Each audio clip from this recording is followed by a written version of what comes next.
కాకినాడ జిల్లాలో మద్యం అమ్మకాలు 3 బీర్లు 6 క్వార్టర్లుగా సాగుతున్నాయి. జిల్లా వ్యాప్తంగా 150కి పైగా మద్యం దుకాణాలు ఉండగా 7 నియోజకవర్గాల్లో కలిపి మొత్తం 300కు పైగా బెల్ట్ షాపులను అధికార పార్టీ నేతల అండతో ఏర్పాటు చేశారు.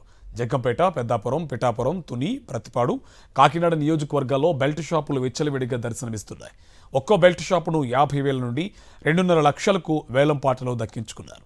క్వార్టర్ బాటిల్, బీర్ బాటిల్ మీద 30 నుంచి 50 రూపాయలు అదనంగా వసూలు చేస్తున్నారు వ్యాపారులు.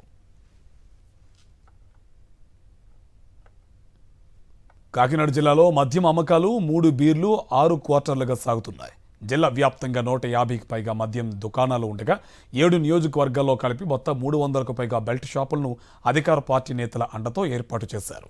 జగ్గంపేట, పెద్దాపురం, పిఠాపురం, తుని, ప్రతిపాడు, కాకినాడ నియోజకవర్గాల్లో బెల్ట్ షాపులు విచ్చలవిడిగా దర్శనమిస్తున్నాయి.